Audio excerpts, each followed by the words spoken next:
Hello बच्चों, कैसे हैं आप। आज मैं आपके साथ डिस्कस करूंगी कविता संगतकार। तो संगतकार में लेखक क्या कहना चाहते हैं और किस विषय में कहना चाहते हैं, इसके बारे में हम डिस्कस करेंगे। तो जल्दी से शुरू करते हैं।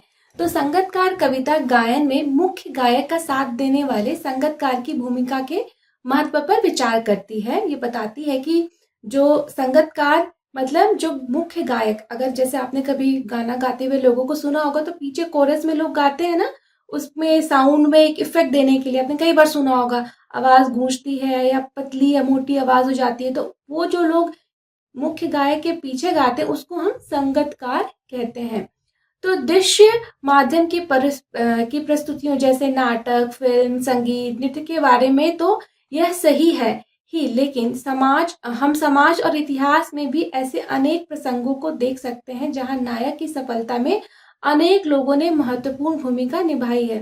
असल में कविता और जो हम गाना गाते हैं उसके पीछे जो संगतकार की जितनी इम्पोर्टेंट भूमिका होती है उसको एक एग्जाम्पल के तौर पे रखते हुए लेखक यहाँ पे हमें बताना कुछ और चाहते हैं कि जैसे एक संगीतकार या एक गायक के पीछे संगतकार कितना इम्पोर्टेंट रोल प्ले करता है, वैसे ही हमारे जीवन में भले ही हम अपनी लाइफ के हीरो हैं, लेकिन हमारे लाइफ पे बड़े सारे लोगों का बहुत महत्वपूर्ण योगदान होता है। अगर वो लोग ना हो तो शायद हम इतनी अच्छी या ये अचीवमेंट जो हमने की है वो हम अचीव ना कर पाए। तो हमारे जीवन में बहुत सारे छोटे छोटे लोगों का जिनको हम हीरो नहीं कहते, लेकिन वो साइड हीरो हैं, लेकिन उनका उतना ही इम्पोर्टेंट हमारी लाइफ में रोल है। हमें बनाने में, हमें हीरो बनाने में उनका एक बहुत इम्पोर्टेंट रोल है। तो वो ये कहना चाहते हैं एक संगतकार के एग्जाम्पल के थ्रू। तो कविता हम में यह संवेदनशीलता विकसित करती है कि उनमें से प्रत्येक का अपना अपना महत्व है और उनका सामने न आना उनकी कमजोरी नहीं, मानवीयता है। ठीक है, यानी कि अगर कोई पीछे से हमको बैकअप दे रहा है तो ऐसा नहीं कि वो कमजोर है, वो उसके अंदर की एक मानवता है, या कह सकते हैं उसके अंदर का प्रेम है, या उस कला के लिए या हमारे लिए, जो कि अपने आप को वो दूसरे दर्जे का रखते हुए, बनाते हुए आपका साथ देता है। कहीं ना कहीं उसके अंदर एक जो है आपके प्रति लगाव है, या कह सकते हो कि उसके अंदर एक सहृदयता है कि वो किसी को आगे बढ़ता देख के उसके अंदर जलन की भावना नहीं आ रही है और वो सबके साथ मिलजुल करके रह रहा है। तो संगीत की सूक्ष्म समझ और कविता की दृश्यात्मकता इस कविता को ऐसी गति देती है मानो हम इसे अपने सामने घटित होता देख रहे हैं। तो चलिए कविता को हम देखते हैं कि कविता में क्या लिखा गया है। कविता है संगतकार। ठीक है, तो मुख्य गायक के चट्टान जैसी भारी स्वर का साथ देती वह आवाज सुंदर कमजोर कांपती हुई थी। तो मुख्य गायक की एकदम भारी भरकम, क्योंकि वो मेन स्टेज उसी के पास रहता है, माइक उसी के पास रहता है, तो उसकी आवाज थोड़ी भारी भरकम थी। चट्टान जैसी आवाज मतलब मजबूत आवाज थी। और वही कोरस में जो लोग गाते हैं वो पीछे दबी आवाज में गाते हैं, उनके पास माइक का जो एक्सेस रहता है वो थोड़ी दूरी पे रहता है ताकि उनकी आवाज मुख्य गायक के पीछे आए, ना कि उससे तेज आए। ठीक है, एक बैलेंस बनाते हुए। तो वह मुख्य गायक का छोटा भाई है। हो सकता है कि वो जो पीछे गा रहा है, हो सकता है वो मुख्य गायक का छोटा भाई हो, या उसका शिष्य हो, या पैदल चलकर सीखने आने वाला कोई दूर का रिश्तेदार। तो मतलब कहीं ना कहीं उससे छोटा यहाँ पे दिखाया गया है कि जो हमारा पीछे साथ देते हैं वो हमसे छोटे होते हैं। ठीक है, तो मुख्य गायक की गरज में वह अपनी गूंज मिलाता आया है प्राचीन काल से। तो मुख्य गायक जो गाता है गाना, उसकी गरज में वो अपनी अपनी आवाज भी थोड़ा थोड़ा गूंज करते हुए पीछे कोरस में गाते रहते हैं। गायक जब अंतरे की जटिल तानों के जंगल में खो चुका होता है, तो अंतरा मतलब जो गाने का एक होता है ना, कोई चीज रिपीट होती है उसके बीच में जो गाना होता है उसको हम अंतरा कहते हैं।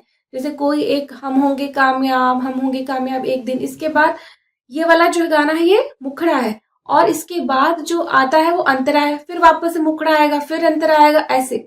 तो जो अंतरे में कई बार वो गुम हो जाता है, तो ये जो संगतकार है वो उसको याद दिलाता है कि मुखड़ा ये है, फिर से वहां पे तुमको वापस से रिपीट करना है, ठीक है, या अपने ही सरगम को लांघ कर चला जाता है या कहीं उसका सुर बिगड़ जाता है, तो भटका हुआ एक अनहद में तब संगतकार ही स्थाई को संभाले रहता है। तो कई बार मुख्य जो आपका संगीतकार है या गायक है वो अपनी लय से भटकने लगता है, तो संगतकार उसको कई बार गाना भूल जाता है या कुछ ऐसे हो जाता है, तो उसको संगतकार वापस से हिंट देता है, रिपीट करता है, तो वो वहां से वापस से अपने ट्रैक पे वापस से आ जाता है। तो कहने का ये मतलब एग्जाम्पल तो हमें संगतकार का दिया जा रहा है, हमें इस तरह से क्यों बताया जा रहा है, कहने का ये मतलब है कि कई बार हम बहुत अच्छे होते हैं, हमारे अंदर बहुत सारे गुण होते हैं, बहुत सारी चीजें हम अचीव करते हैं, ठीक है, क्योंकि हमारे अंदर वो क्वालिटीज हैं।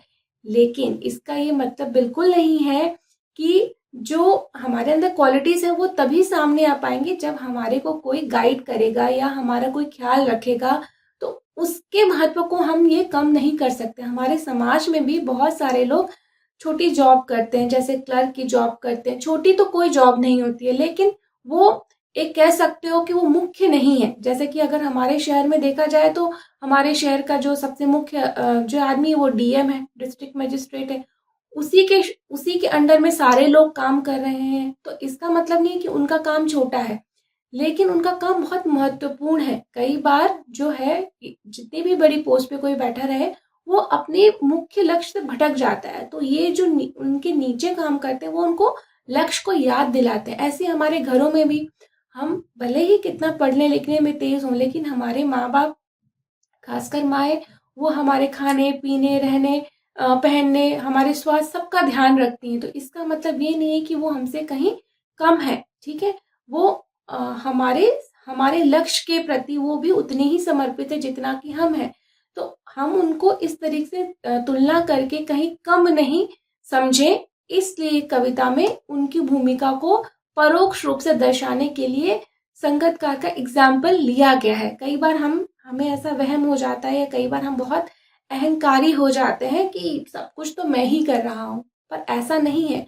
हम सब कुछ नहीं कर सकते हैं, हमें और लोगों की जरूरत पड़ेगी ही पड़ेगी, क्योंकि बहुत सारे ऐसे काम हैं, बड़े बड़े काम तो हम कर लेंगे, लेकिन जो छोटे छोटे काम हैं अगर वो नहीं होंगे तो वहाँ सूनापन होगा, वहाँ खालीपन होगा। तो संगीत में हम ये बहुत अच्छे से इसका एग्जाम्पल देखते हैं, इसलिए रियलाइज करते हैं। वैसे ही हमारी लाइफ में भी हम बहुत बड़े बड़े टास्क तो कर लेते हैं, लेकिन बहुत छोटे छोटे काम जो नहीं हो पाते हैं, उससे बड़े बड़े कामों की जो अच्छाई है या कह सकते हो कि जो उसका आनंद आना चाहिए उसको अचीव करने के बाद वो नहीं मिलता है, क्योंकि ये छोटे छोटे काम हमें परेशान कर सकते हैं, ठीक है। तो तब संगतकार ये संभालता है, जैसे समेटता हो मुख्य गायक का पीछे छूटा हुआ सामान। कई बार होता है ना, जो शिष्य होते हैं या चेले होते हैं, तो वो मुख्य गायक गा के चला गया, उसके बाद जो है उसका जो बाजा गाजा है वो सब समेट करके लेके स्टेज से चले जाते हैं। जैसे उसे याद दिलाता हो उसका बचपन जब वह नौसिखिया था, ठीक है। तो इस तरीके से वो हमेशा ही उसके पीछे लगा रहता है और उसको भटकने नहीं देता है। तार सप्तक में जब बैठने लगता है उसका गला प्रेरणा साथ छोड़ती हुई उत्साह अस्त होता हुआ। तो तार सप्तक जैसे सा रे गा मा पा धा नी सा, ये तार सप्तक है। जब ऐसे राग गाते हैं, आलाप लेते हैं, तो उसका गला बैठ जाता है मुख्य गायक का, तब वहां पे ये पीछे से सुर देता है उसको, ताकि जो है सुर बिखरा हुआ ना लगे। तो इस तरीके से वो उसकी मदद करता है। तो आवाज से राख जैसा कुछ गिरता हुआ तभी मुख्य गायक को ढांढस बांधता। तो कई बार आवाज फूट जाती है, कई बार गला बैठ जाता है, कई बार स्वर ऊपर नीचे हो जाते हैं, तो पीछे से ये जो संगतकार है वो उनको बैकअप देता है, जिससे कि ये सुर बिखरे नहीं, ठीक है। तो कहीं से चला आता है संगतकार का स्वर, कभी कभी वह यूं ही दे देता है उसका साथ, यह बताने के लिए कि वह अकेला नहीं है, और यह फिर कि फिर से गाया जा सकता है। तो कई बार जो है संगीतकार अपने लक्ष्य से भटक जाता है या उसका स्वर उतना अच्छा नहीं लग पाता है, तो इसलिए जो है कई बार जो संगतकार है वो वहां पे फिर उसको याद दिलाता है, लीड करता है, ठीक है। तो इसी तरीके से हमारे जीवन में भी बहुत सारी चीजें ऐसी होती हैं जो छोटी छोटी होती हैं, लेकिन हमें उनके महत्व को समझना चाहिए, हम उसके महत्व को दरकिनार नहीं कर सकते हैं। तो और उसकी आवाज में जो एक हिचक साफ सुनाई देती है या अपने स्वर को ऊंचा न उठाने की जो कोशिश है, उसे विफलता नहीं, उसकी मनुष्यता समझा जाना चाहिए। तो आपने देखा होगा कि जो संगतकार है, जो कोरस में गाते हैं लोग, वो कभी भी अपना सुर ऊंचा नहीं करते हैं मुख्य गायक की तुलना में। ठीक है, तो इसका मतलब ये नहीं है कि उसके अंदर टैलेंट नहीं है या वो कर नहीं सकता, कर सकता है, लेकिन जानबूझ के अपनी आवाज को पीछे रखता है ताकि मुख्य गायक की आवाज को भाव मिल सके। ठीक है, अच्छा लग सके। जैसे आपने देखा होगा ना, कई बार बच्चे करते हैं कि किसी और की बर्थडे पार्टी में जा रहे हैं, ठीक है, और करते क्या है, इतने अच्छे से तैयार होके जाते हैं जैसे कि उनका ही बर्थडे है ना। तो जिसका बर्थडे है वो एक ऑफेंडेड फील करता है कि यार मेरी बर्थडे है और मुझसे अच्छे से तो ये तैयार होके आया है, ये आई है, तो फिर वहां पे वो गड़बड़ हो जाती है। इसीलिए अगर ऐसा है कि जिसका दिन होता है, जैसे किसी की शादी है, किसी का बर्थडे है, तो लेट देम कि वो ही सबसे ज्यादा हाईलाइट हो, ना कि आप हाईलाइट हो। अगर आप उसके अच्छे दोस्त हैं तो ठीक है, पता चला आप अपने दोस्त के बर्थडे में अपने दोस्त से ज्यादा तैयार होके चले गए, तो वो तो रॉन्ग हो जाएगा, है ना। तो वैसे ही जो संगतकार है वो ये ध्यान रखता है कि कहीं उसका स्वर मुख्य गायक के स्वर से ऊंचा ना चला जाए या तेज ना सुनाई दे। तो इसका मतलब ये नहीं कि वो गा नहीं सकता, लेकिन उसके अंदर की मनुष्यता, उसके अंदर के मैनर्स, उसके अंदर की तमीज तहजीब उसको ऐसा करने से रोकती है। हम किसी का अगर आदर करते हैं तो ऐसा नहीं है, या कोई हमें हमारे पे चिल्लाता है या हमें कोई जो है इस तरीके से करता है तो हम चुप रहते हैं, तो इसका मतलब ये नहीं है कि हम उसको जवाब नहीं दे सकते, बट ये है कि हमारे इस तरह के संस्कार होते हैं कि हाँ, हमें इस तरह से नहीं बोलना है। तो ऐसे ही बहुत सारे लोग हैं जो कि पीछे होकर के काम करते हैं, लेकिन उनका काम भी उतना ही जरूरी और महत्वपूर्ण होता है, जैसे कि हमने यहाँ पे संगतकार के कविता में देखा। तो यहाँ पे बताया गया सरगम का मतलब कि संगीत के लिए 7 स्वर तय किए गए हैं। वे हैं स्वर, ऋषभ, गांधार, मध्यम, पंचम, दैत्य और निषाद। इन्हीं नामों के पहले अक्षर लेकर इन्हें सा रे ग म प ध नी कहा गया है। और वहीं सप्तक की डेफिनेशन बताई है। सप्तक का अर्थ है 7 का समूह। 7 शुद्ध स्वर है, इसलिए यह नाम पड़ा, लेकिन ध्वनि की ऊंचाई और निचाई के आधार पर संगीत में 3 तरह के सप्तक माने गए हैं। यदि साधारण ध्वनि है तो उसे मध्य सप्तक कहेंगे, और ध्वनि मध्य सप्तक के ऊपर है तो उसे तार सप्तक कहेंगे, और तथा ध्वनि मध्य सप्तक के नीचे है तो उसे मंद सप्तक कहेंगे। तो ये एक नॉलेज है, आपको दिया गया है। वहीं पे कुछ शब्द अर्थ हैं, जैसे संगतकार। संगतकार का मतलब होता है मुख्य गायक के साथ गायन करने वाला या कोई वाद्य बजाने वाला कलाकार या सहयोगी। गरज, ऊंची गंभीर आवाज। अंतरा, स्थाई या टेक को छोड़कर गीत का चरण। जटिल मतलब कठिन। तान मतलब संगीत में स्वर का विस्तार। नौसिखिया का मतलब जिसने अभी सीखना आरंभ किया हो। राख जैसा कुछ गिरता हुआ का मतलब पूछता हुआ स्वर। ढांढस बजाने का मतलब तसल्ली देना या सांत्वना देना। तो ये हो गई। और इसी तरीके से इसमें कुछ क्वेश्चन आंसर्स भी आपको दिए गए हैं कि आपको इस तरह से कई सारे सिचुएशंस मतलब इमेजिन करने के लिए बोला गया है। अब इसके कुछ प्रश्न अभ्यास है। संगतकार के माध्यम से कवि किस प्रकार के व्यक्तियों की ओर संकेत करना चाह रहा है? ऐसे व्यक्तियों की ओर संकेत करना चाह रहा है जो कि पीछे रह करके काम करते हैं पर उनका काम बहुत ही ज्यादा जरूरी है। जैसे कि हमारे घर में हमारी माएँ हैं, वो हमें पूरा सपोर्ट करती हैं, लेकिन कभी ऐसा नहीं है कि वो अपने आप को मुख्य किरदार में मानती हैं। या बहुत सारे ऐसे जॉब्स हैं, जैसे कि बहुत सारे स्कूलों में जैसे टीचर्स हैं, या बहुत सारे जो क्लरिकल जॉब्स हैं, इस तरीके से वो लोग बहुत ज़रूरी काम करते हैं, लेकिन वो अपने आप को बैकड्रॉप में ही रखते हैं। जैसे हमारे देश के प्रधानमंत्री हैं, हमें ऐसा लगता है सारा का सारा काम प्रधानमंत्री करते होंगे, लेकिन नहीं, उनके पीछे पूरी उनकी टीम है जो कि उनको हर एक चीज बताती है और करने के लिए बोलती है। तो संगतकार जैसे व्यक्ति संगीत के अलावा और किन किन क्षेत्रों में दिखाई देते हैं? तो बहुत सारे क्षेत्र हैं, जैसे रेलवे है, ठीक है, रेलवे में बहुत सारे कर्मचारी काम करते हैं। वहां पे ट्रेन जो है ड्राइवर चलाता है, ट्रेन की मेंटेनेंस बहुत सारे एम्प्लॉय करते हैं। ट्रेन का जो पूरे एक रीजन का हेड होता है, लेकिन उस हेड के नीचे कितने सारे लोग काम करते हैं, तब जाके एक हमारी ट्रेन चल पाती है। तो कोई एक ड्राइवर कहे कि ट्रेन तो मैं ही चलाता हूँ, लेकिन उस ट्रेन को चलाने के पीछे कितने सारे लोगों का काम है।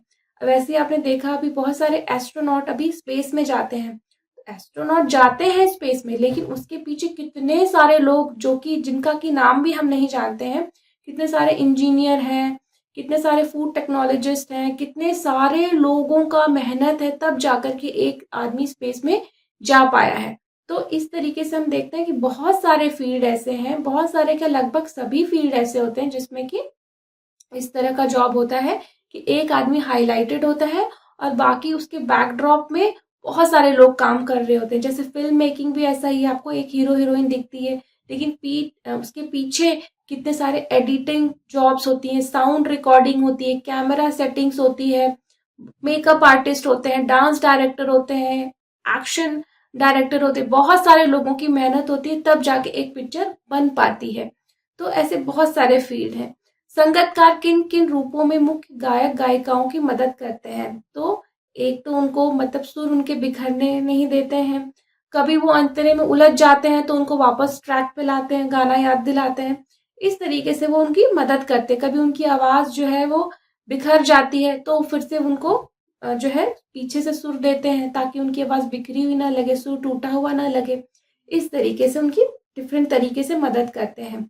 तो भाव स्पष्ट करिए। भाव स्पष्ट करने का मतलब है कि एक होता है शब्द का अर्थ और एक होता है भाव अर्थ, मतलब कहा कुछ और जा रहा है लेकिन उसके पीछे का मंतव्य क्या, असली चीज क्या है, उसको हम कहते हैं भाव। तो इसमें है और उसकी आवाज में जो एक हिचक साफ सुनाई देती है या अपने स्वर को ऊंचा न उठाने की जो कोशिश है, उसे विफलता नहीं उसकी मनुष्यता समझा जाना चाहिए। तो उसकी आवाज में एक हिचक सुनाई देती है, मतलब कि वो ये नहीं चाहता है कि कहीं सामने वाले को जो है बुरा लग जाए कि वो उसको आउटशाइन कर रहा है, ठीक है। इसीलिए वो जो है जानबूझ के अपने स्वर को नीचा रखता है कि मेरा ये जगह है।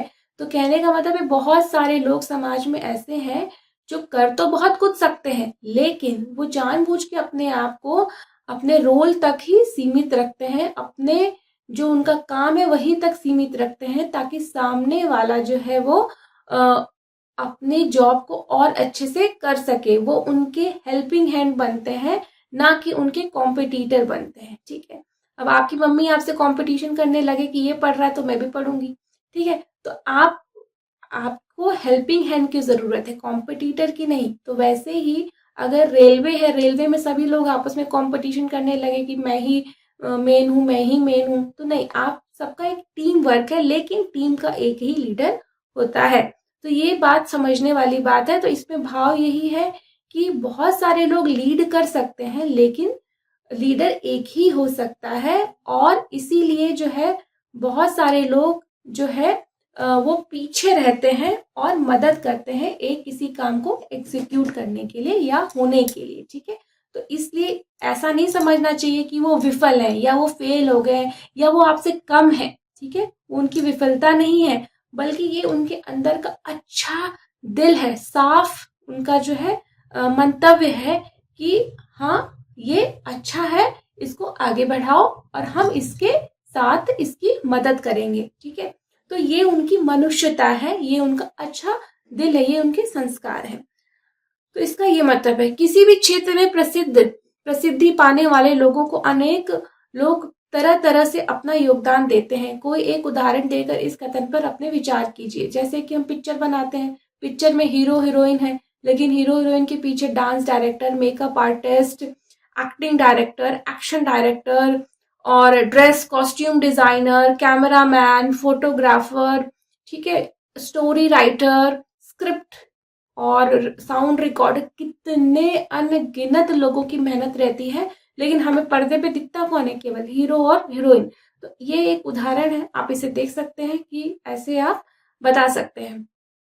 कभी कभी तार सप्तक की ऊंचाई पर पहुंचकर मुख्य गायक का स्वर बिखरता नजर आता है, उस समय संगीतकार उसे बिखरने से बचा लेता है। इस कथन के आलोक में मतलब इस कथन को मद्देनजर रखते हुए, ध्यान में रखते हुए, इसकी लाइट में, आलोक मतलब लाइट होता है, इस कथन के आलोक में संगीतकार की विशेष भूमिका को स्पष्ट कीजिए। तो संगीतकार क्या करता है? विशेष भूमिका यह है कि वो जो मेन गायक है उसको हमेशा ट्रैक पे रखता है, हमेशा मदद करता है कि उसका सुर ना बिखरे, वो गाना ना भूले और वो अंतरे में फंसा ना रह जाए, ठीक है। और इस तरीके से उसकी मदद करके जो है वो जो पूरा जो एक माहौल है, जो संगीत का जो उसका शो है, उसकी जो परफॉर्मेंस है, उसको सक्सेस बनाता है, उसको सफल बनाता है। तो उसकी पूरी ओवरऑल परफॉर्मेंस को सफल बनाने में संगीतकार की एक अहम भूमिका है। तो इस तरीके से वो करता है। तो सफलता के चरम शिखर पर पहुंचने के दौरान यदि व्यक्ति लड़खड़ाता है, तब उसे सहयोगी किस तरह संभालते हैं। तो उसे याद दिलाते हैं कि कई बार हम जब कोई काम कर रहे होते हैं, ठीक है, हम सफल हो रहे होते हैं, तो हम कई बार लड़खड़ा जाते हैं, हम कोई गलत डिसीजन ले लेते हैं या फिर हमें लगता है कि हमसे नहीं होगा। तो बहुत सारे लोग हमारा मनोबल बढ़ाते हैं, बहुत सारे लोग हमें अलग अलग तरीके से मदद करते हैं। जैसे मैं कोई काम कर रही हूँ, मुझे अब जो है प्रिंटर की ज़रूरत है, तो मुझे लगा प्रिंटर नहीं है मेरे पास तो मैं कैसे काम करूँगी, लेकिन किसी ने मेरी मदद कर दी, मुझे प्रिंटर ला दिया या मुझे प्रिंट करके पेज दे दिया। तो इस तरीके से छोटी छोटी चीज़ों से बहुत सारे लोग आपकी मदद करते हैं और आपका सहयोग करते हैं, तभी आप उस हाई पोजीशन पे बने रहते हैं और सस्टेन करते हैं और अच्छा काम करके निकलते हैं।